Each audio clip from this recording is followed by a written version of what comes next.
Hi again then guys, and so we've got another PP specific circuit setup for you today, and this time it's another requested PP build for the GT500 NSX.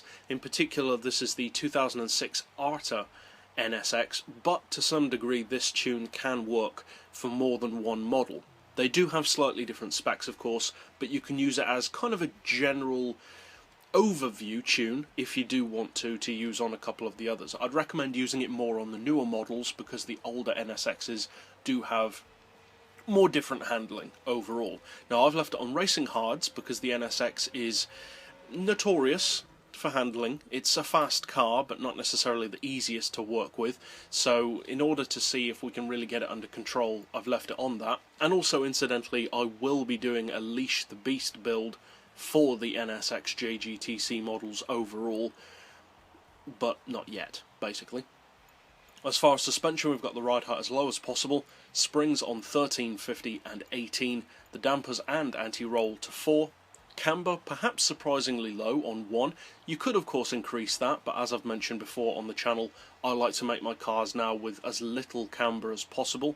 We've got neutral toe, we'll come back to the gearbox in just a second.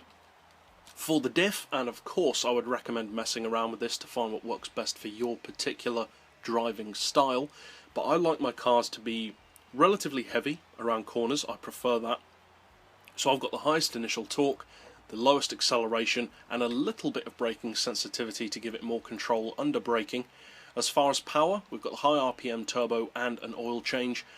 As far as downforce, we've got the maximum because it is more of a handling based tune, or kind of an all-round tune actually in the case of this car, and I've opted to increase the ballast rather than lowering the power to get it to 650 pp. So I've added a 26 kilo ballast as you can see, and we've put that all the way to the front, which also slightly increases your weight distribution.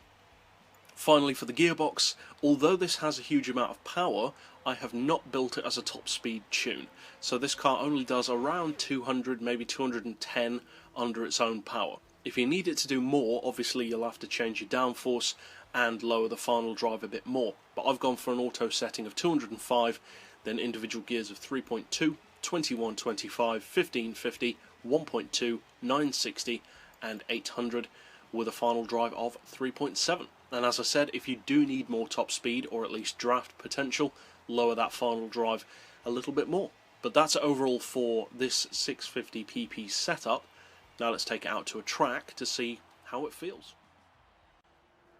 Now overall, I've mentioned before quite a few times, especially in my Tour of Japan review series, that the NSXs are not the easiest JGTC cars to work with. They are, however, popular.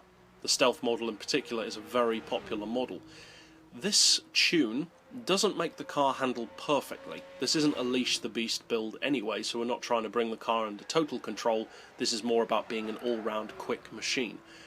As far as that, the handling is better, I would say, than it is with the stock settings, but the twitchiness that the car has, the slightly unusual steering, is still slightly there.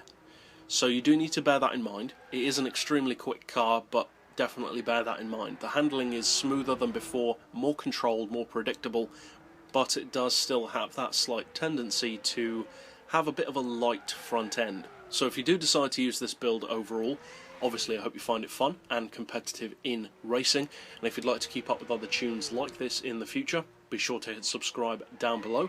But for now, as always, thanks for watching.